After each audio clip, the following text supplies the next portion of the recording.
দেখুন কয়টা আপনি প্রমাণ নেবেন। আরে ভাই আশ্চর্য লাগছে, জালসার নামে মেলা চলছে, আপনি পিছনে দেখেন। আরে এমনি তো ঠিক হচ্ছে না, আবার জালসা কমিটি স্টেজের পিছনেই মেলা বসিয়ে দিয়েছে। হাই হাই হাই, জালসার বিশৃঙ্খলা হচ্ছে না? আপনি দেখুন কয়টা আপনি নারীর কথা প্রমাণ নেবেন যে ঘুরছে। কাল 15 তারিখ 16 তারিখ আপনার মুর্শিদাবাদ জলঙ্গি থেকে একজন বক্তা আব্দুল করিম বিন আমিনুল উনি বক্তব্য রাখছেন, বলছেন যে এইভাবে জালসাতে নারী আর পুরুষ অগাধ মিলামিশা ঘুরছে আর ফিরছে, পর্দার কোনো গুরুত্ব রাখে না, কিয়ামতের দিন বাপ তোমাকে জবাবদিহি দিতে হবে। সভাপতি বাধা দিয়ে বলছে যে এটা জালসার মেলাটা জায়েজ আছে মাওলানা? আস্তাগফিরুল্লাহ মিন যালিক। আচ্ছা বলেন তো কোন হিসাবে কোন দলিলে যে জায়েজ করেছে তা আল্লাহ ভালো জানে। বলেন যেখানে পুরুষ আর নারী অগাধ মিলামেশা, পর্দার আপনি গুরুত্ব কি রাখলেন? ফাতেমার কথা আরেকটা শুনবেন, আপনি ভালো করে বসুন। আমার যেটা স্বামী নাম হচ্ছে হযরত আলী, তো আমার গায়ের রংটা কেমন আমার স্বামী হযরত আলী জানে, আমার দেহটা কেমন আমার স্বামী হযরত আলী জানে, আমার রংটা কেমন আমার স্বামী আলী জানে, আমি কতটা লম্বা কতটা খাটো আমার স্বামী আলী জানে, আমি কতটা সাদা না কালো শ্যামবরণ আমার স্বামী আলী জানে।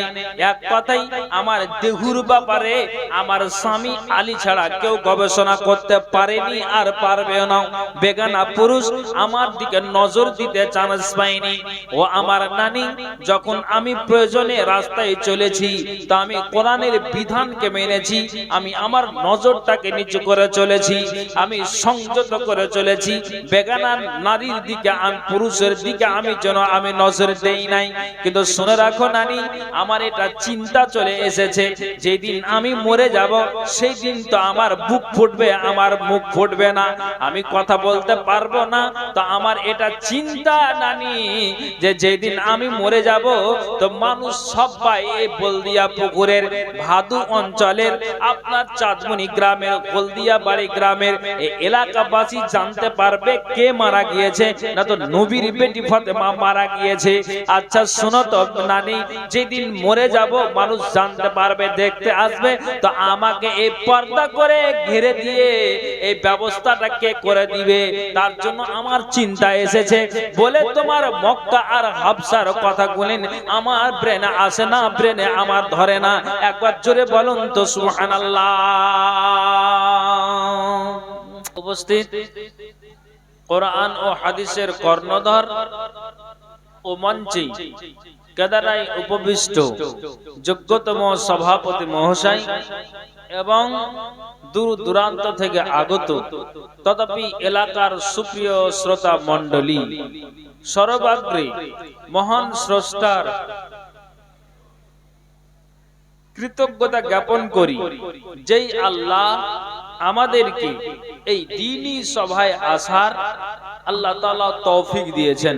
তাই উনার কৃতজ্ঞতা জ্ঞাপন করে শেষ করা যায় নাই। কিন্তু উনি রব্বুল আলামিন আমাদিগকে এমন একটি লাফজ দিয়েছেন যে লাফজের দ্বারা দিয়ে আমরা অভিনন্দন জানিয়ে থাকি। তাই এখানে আমরা যতজন আছি মুহাব্বতের সাথে একটু বলে উঠুন আলহামদুলিল্লাহ। তারপরে পরে যিনি ধর্মের গুরু, ধর্মের নেতা, মামিনা লাল মরুর দুলাল, আকায়ে নামদার তাজদার মাদানী, নবিকুল শিরোমণি নবী আহমদ নবী মুহাম্মদুর রাসূলুল্লাহ পড়ুন সাল্লাল্লাহু আলাইহি ওয়াসাল্লাম। শত কোটি দরুদ ও সালাম বর্ষিত হোক। আল্লাহুম্মা সাল্লি আলাইহি আল্লাহুম্মা বারিক আলাইহি। সুপ্রিয় অত্র এলাকাবাসী ও গ্রামবাসী ও পর্দার আড়ালে বসে থাকা মা ও বোনেরা, আমি আপনাদের সম্মুখে আল্লাহর প্রতি হইতে আয়াত পরিবেশন করলাম। ইনশাআল্লাহ যিনারা আরবিকের সঙ্গে যুক্ত আশা করা যায় যে অবগত বা বুঝতে পেরেছেন যে বিষয়টা কি হবে। তারপরও এই ঈমানকে বৃদ্ধি করার যখন একটা সুবর্ণ সুযোগ লেগেছে বা আমরা পেয়েছি, সেটাকে হাতছাড়া না করে চলুন কোরআন এবং হাদিসের আলোচনা শুনে আমরা যেন আমলে পরিণত করতে পারি। আল্লাহ তাআলা তৌফিক দিন।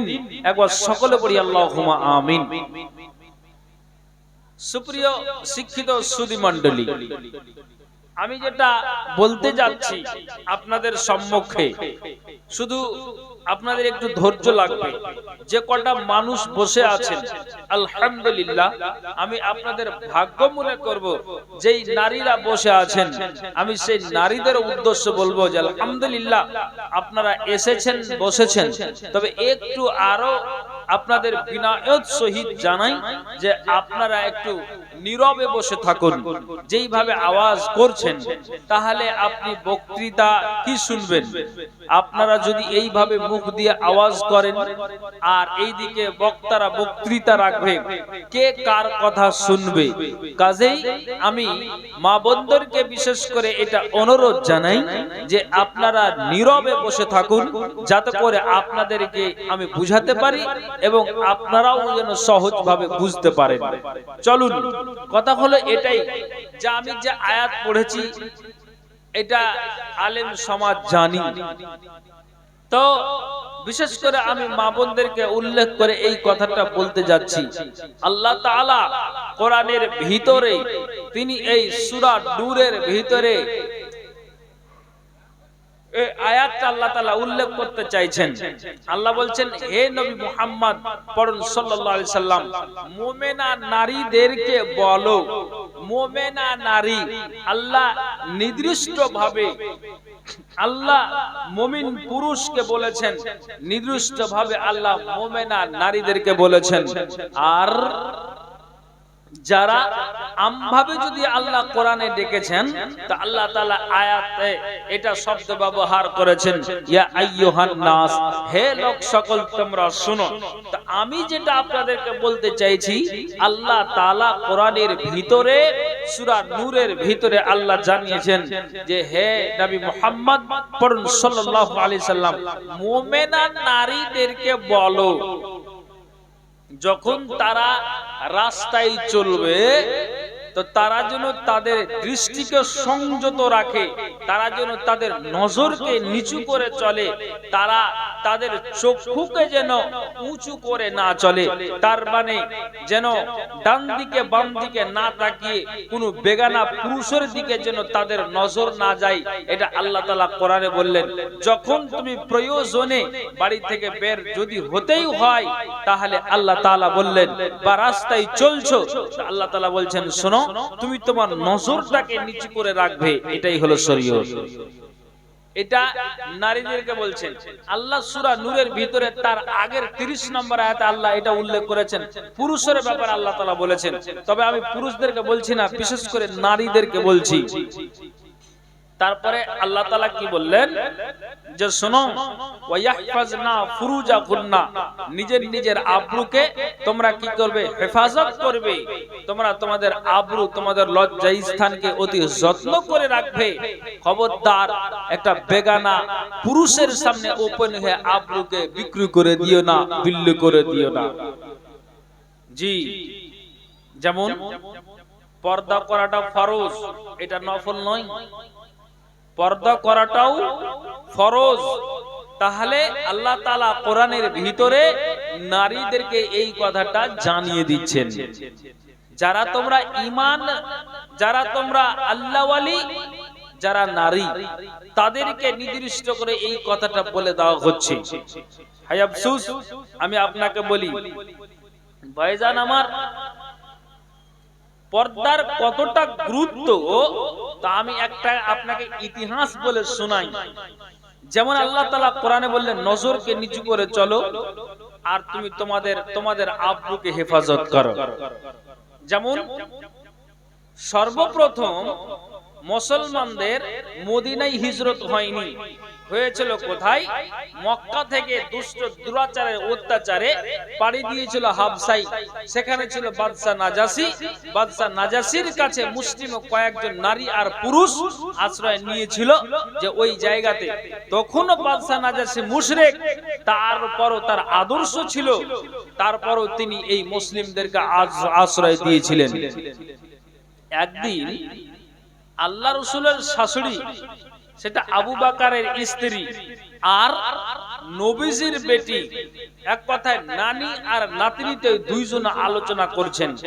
নাতনি এই মক্কা থেকে হাবশা যাওয়ার একটা ইতিহাস ছোট্ট আকারে মানে তার নাতনির সামনে বর্ণনা দিচ্ছেন। ভালো করে শুনবেন। বর্ণনা কি দিচ্ছেন?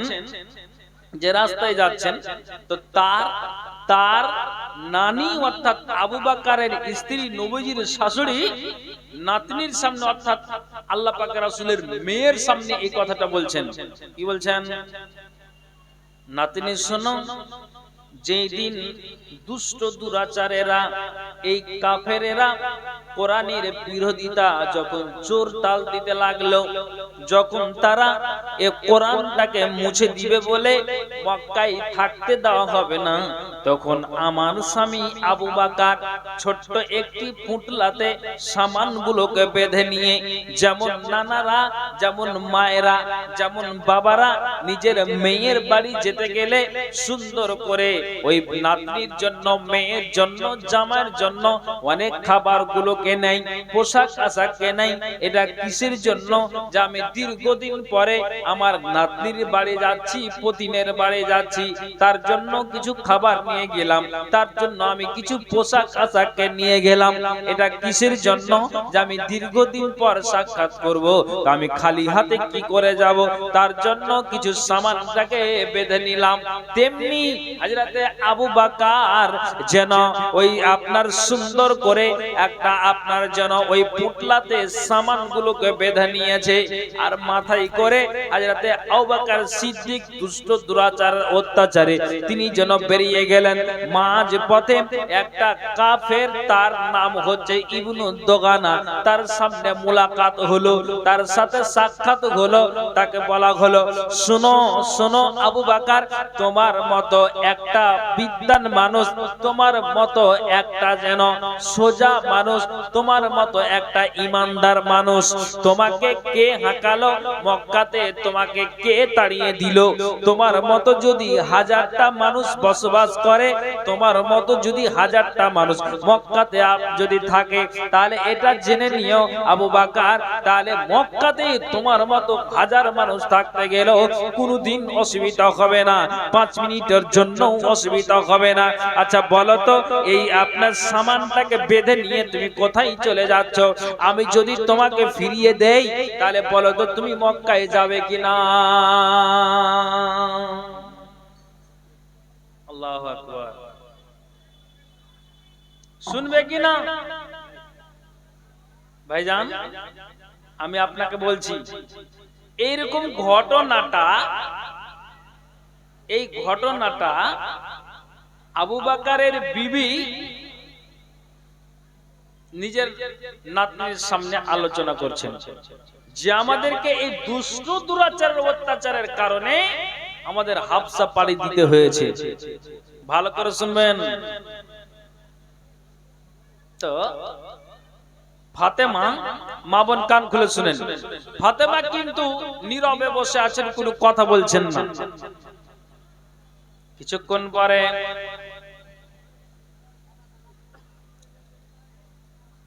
নিজের আবু বকরের বিবি বলছেন যে নাতনি, মক্কা থেকে হাবশা এত দূর পর্যন্ত কিছু যে তোমার সম্মুখে যে আলোচনা করলাম, তো আচ্ছা বলো তো তুমি কি এই কথার দিকে খেয়াল করেছো? তোমার কি ধ্যান এসেছে?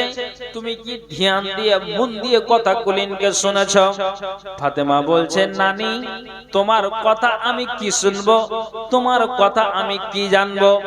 নানি রে শোনো, তোমার কথার দিকে আমার খেয়াল নাই, তার মানে হলো যে আমি তোমার কথা কি খেয়াল করব?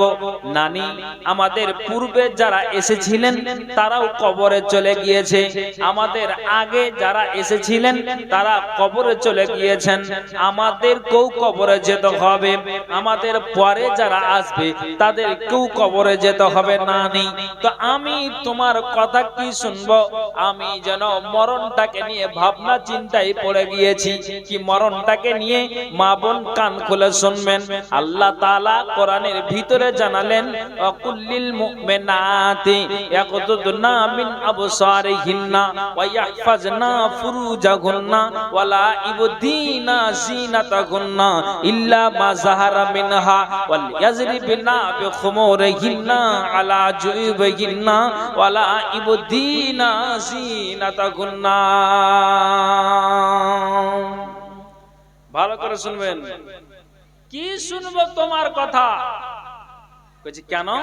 কইছি কেনের মানে হলে এই, আমার যেটা স্বামী নাম হচ্ছে হযরত আলী, তো আমার গায়ের রংটা কেমন আমার স্বামী হযরত আলী জানে, আমার দেহটা কেমন আমার স্বামী হযরত আলী জানে, আমার রংটা কেমন আমার স্বামী আলী জানে, আমি কতটা লম্বা কতটা খাটো আমার স্বামী আলী জানে, আমি কতটা সাদা না কালো শ্যামবরণ আমার স্বামী আলী জানে।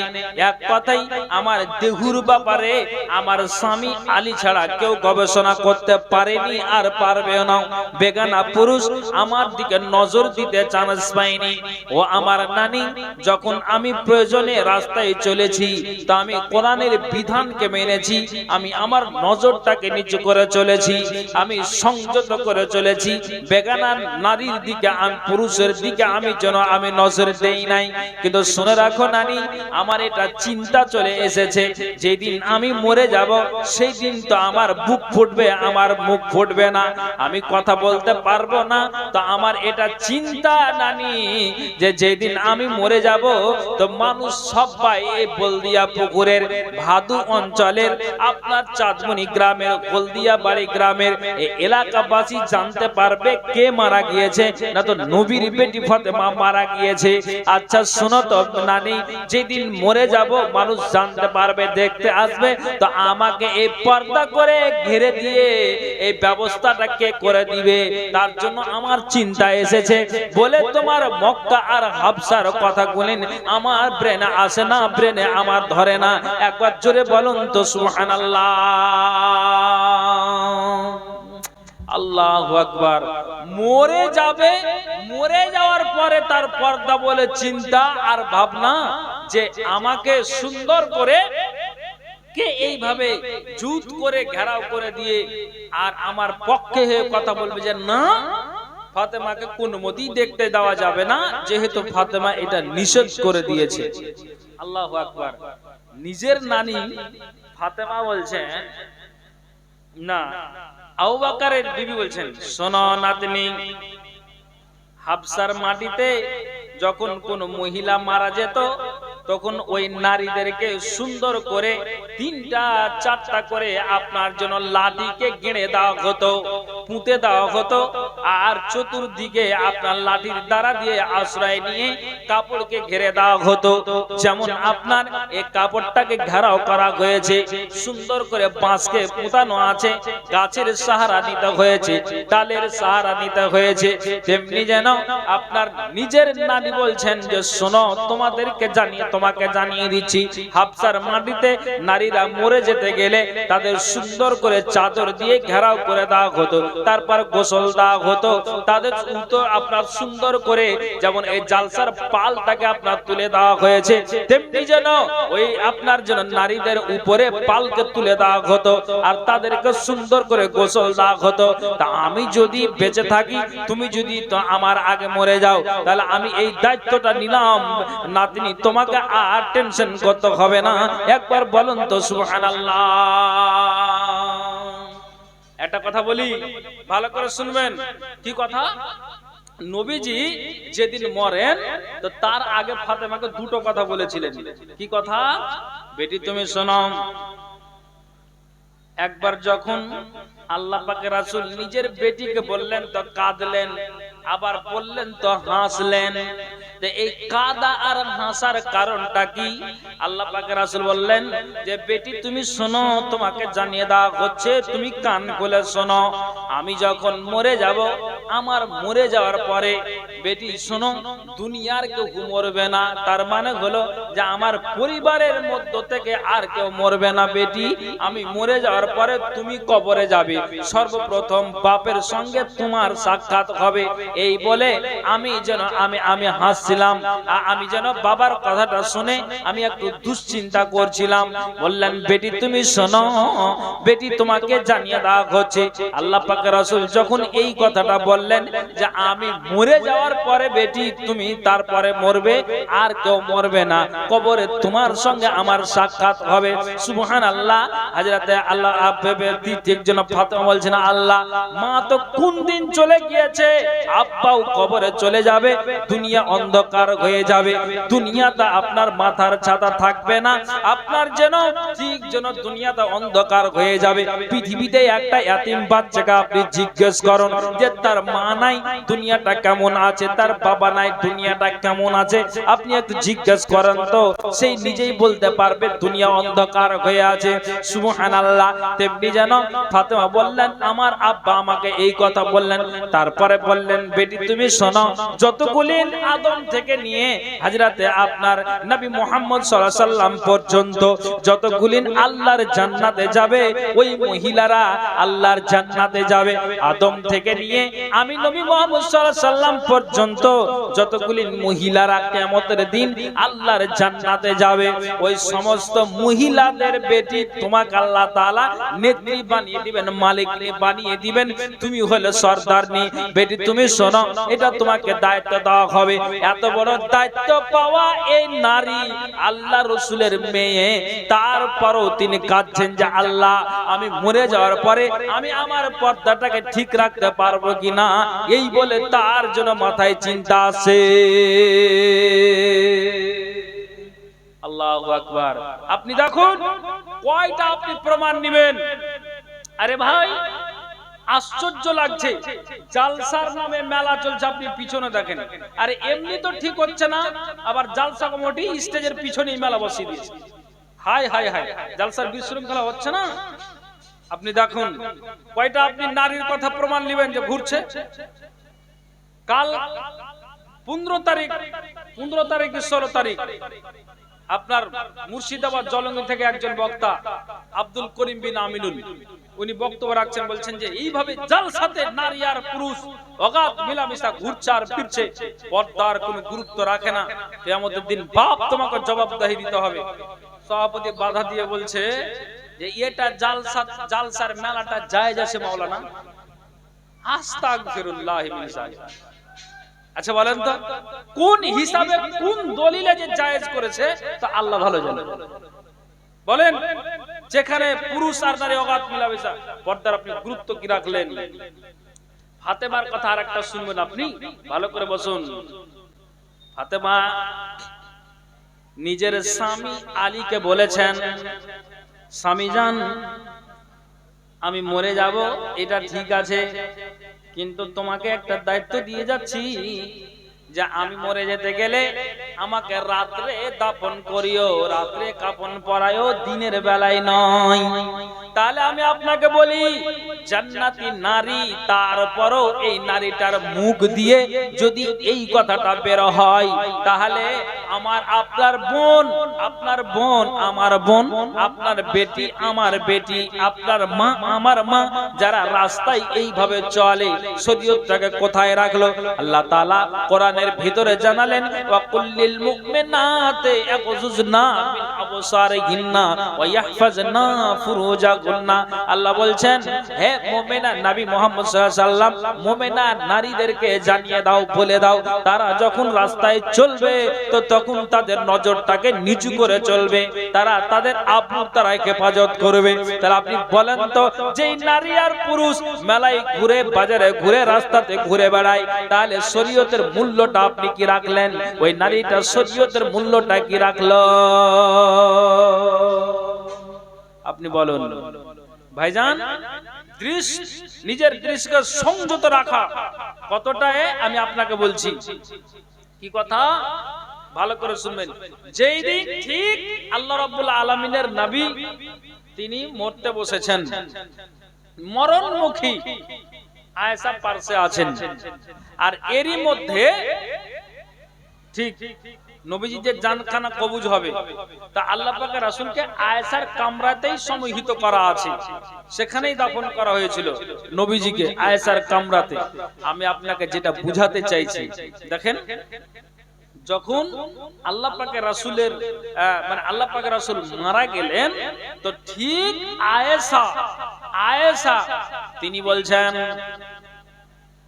যে যখন আমার স্বামী নবী মুহাম্মদ সাল্লাল্লাহু আলাইহি ওয়াসাল্লাম মারা গেলেন, আমি বাড়ি থেকে মাথায় হিজাবটাকে চাপালাম, সুন্দর করে আমি আমার গায়ে চাদরটাকে পরিয়ে দিলাম, আমি পা থেকে নিয়ে মাথা পর্যন্ত আমি সুন্দর করে ঢেকে নিলাম, আর ঢেকে নিয়ে আমি কোরআনের বিধান অনুযায়ী শরীয়ত অনুযায়ী আমি রাস্তাতে চলতে লাগলাম।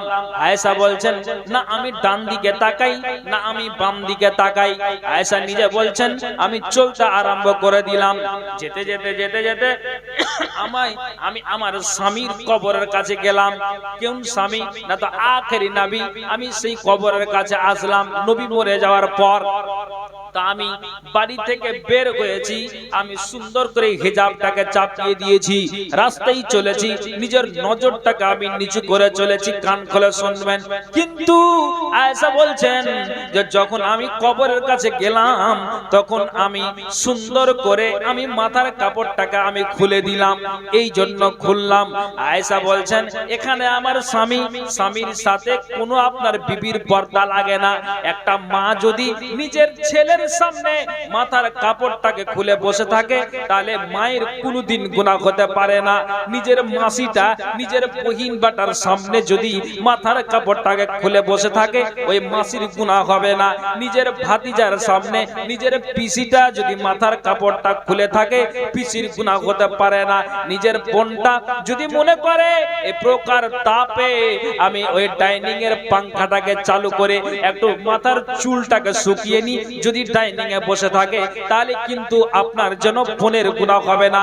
যদিও নিজের ভাইয়ের সামনে মাথার কাপড়টা খুলে আছে, আর আপনার স্বামী আর বিবি তো আপনার আনলিমিটেড, এটা তো ওপেন, কোনো সমস্যা নাই। কিন্তু আয়েশা বলছেন আমার স্বামী মারা গিয়েছে, তা আমি কবরের কাছে গিয়ে মাথার কাপড়টাকে খুলে দিলাম, এখানে আমাকে পর্দা লাগবে না। আমি ওই জায়গাতে 2 মিনিট 4 মিনিট থাকার পরে আবার সুন্দর করে বাড়ির দিকে রওনা দিব। আমি মাথার কাপড়টাকে আমি চাপিয়ে দিলাম, হিজাবটাকে চাপিয়ে দিলাম, আমি রাস্তায় চলতে আরম্ভ করলাম। আমি চলতে চলতে নিজের নজরটাকে এতটা সংযত করে রাখি, এতটা সুন্দর করে আমি চলি। বাড়ি গেলাম, আমি মাথার কাপড়টাকে খুলে দিলাম। নিজে আয়েশা বলছেন তারপরে 2 থেকে 2.5 বছর পরে আমার আব্বা মারা গেল। তার নাম কি? না তো হযরতে আবু বকর সিদ্দিক রাদিয়াল্লাহু তাআলা আনহু। এই আবু বকর তিনি 2 থেকে 2.5 বছর পরে তিনি যেন মারা গেলেন। তো ওই জায়গাতে একটা দুইটা করে করে 3টা কবর হয়েছে। আপনাকে যেটা দ্বিতীয় নাম্বার যেটা কবর হলো, সেটা আবু বকরের কবর হলো। হযরত আয়েশা বলছেন আমি যেন ঠিক বাড়ি থেকে বের হলাম, মাথায় কাপড়টা হিজাবটাকে চাপিয়ে রাস্তায় যখন চলতে লাগলাম, তখন আমি আমার নজরটাকে নিচু করে দিলাম। যখন আমি আমার আব্বার কবরের কাছে পৌঁছলাম, তখন আমি মাথার কাপড়টাকে আমি খুলে দিলাম। এই জন্য খুলে দিলাম যে আমি আঙ্গুল দিয়ে ইশারা করি ওখানে আমার স্বামী ঘুমিয়ে আছে। স্বামীর সামনে স্ত্রীর কোনো পর্দা নেই, বাবার সঙ্গে মেয়ের কোনো পর্দা নেই। নিজের বাপের সামনে নিজের বেটিটা যদি মাথার কাপড়টা খুলে থাকে, তাহলে বেটির কোনোদিন গুনাহ হতে পারে না। তেমনি যেন আয়েশা বলছেন আমার স্বামী যেন ওই কবরের ভিতরে ঘুমিয়ে আছে, পর্দা লাগবে না। আমার আব্বাকে এখন দাফন করা হলো, আমার আব্বার সামনে আর যেন পর্দা লাগবে না, ওখানে আমি মাথার কাপড়টাকে খুলে দিলাম। সুবহানাল্লাহ, কান খুলে শুনবেন। তারপর আয়েশা বলছেন ওখানে 2 মিনিট 4 মিনিট থাকার পরে যখন আমি বাড়ির দিকে রওনা দিলাম, সুন্দর করে মাথায় হিজাবটাকে চাপিয়ে দিলাম, চাদরটা গায়ে উঠিয়ে দিলাম, পর্দার সহিত আমি চলতে লাগলাম, নজরটাকে নিচু করে চলতে লাগলাম। আল্লাহু আকবার। আয়েশা বলছেন বাড়ি এসে দেখি মাথার কাপড়টাকে আমি খুলে দিলাম, একটু কান খুলে শুনবেন। তারপরে মা আয়েশা বলছেন যে ওই জায়গাতে আবার 3 নম্বর যেটা কবর হলো সেটা হলো হযরত উমারের কবর। এই উমারের কবরটা যখন ওই জায়গাতে দেওয়া হলো, ওখানে একটা দুইটা করে করে 4টা কবর আছে। একটা কবর নবী মুহাম্মদ সাল্লাল্লাহু আলাইহি ওয়াসাল্লাম, দ্বিতীয় কবর খোঁজা হযরত আবু বকরের, 3 নম্বর কবর হযরত উমারের, আর যেটা 4 নম্বর কবর খালি আছে ওটা হলো ঈসা নবী শেষ সময় ঈসা নবীকে ওই জায়গাতে দাফন করা হবে। একটু হাদিসটা ভালো করে শুনবেন। ঠিক যেন আয়েশা বলছেন যে 3 নম্বর যেটা কবর হলো সেটা হলো হযরত উমারের কবর। আমি বাড়ি থেকে সুন্দর করে মাথায় কাপড়টাকে আমি যেন চাপিয়ে দিলাম, হিজাবকে চাপিয়ে দিলাম, আর চাপিয়ে দিয়ে আমি রাস্তায় চলতে আরম্ভ করে দিলাম। আমি যখন কবর কাছে গেলাম, এরে মা বোন, এরে বাবা ভাই, একটু কান খুলে শুনবেন, আপনাকে যে কথাটা বুঝাতে চাইছি। মা আয়েশা বলছেন আপনাকে যেটা বুঝাতে চাইছি, এর আগে আয়েশা 2 বার এসেছেন, 2 বারই মাথার কাপড়টা কবর কাছে খুলে দিয়েছেন। কেন খুলেছেন? ওখানে আমার আব্বা পর্দা লাগবে না, ওখানে আমার স্বামী ঘুমিয়ে আছে, পর্দা লাগবে না। কিন্তু এই জায়গাতে একটা বেগানা পুরুষ ঘুমিয়ে আছে, এটা আমার রক্তের কেউ নয়, এটা আমার বংশের কেউ নয়। আমি এই জায়গাতে আমি বাড়ি থেকে যেইভাবে পর্দা হয়ে আসি, আমি ওই কবরের পাশে আমি দাঁড়িয়ে থাকি, কিন্তু মাথার কাপড়টা 3 নম্বর কবরটা হয়ে যাওয়ার পরে আমি আর কবরের কাছে গিয়ে মাথার কাপড়টাকে নামাতাম না। এই জন্য যে এখানে বেগানা পুরুষ ঘুমিয়ে আছে, তার সামনে মাথার কাপড়টা খোলা আমার ঠিক হবে না। একবার জোরে বলুন সুবহানাল্লাহ।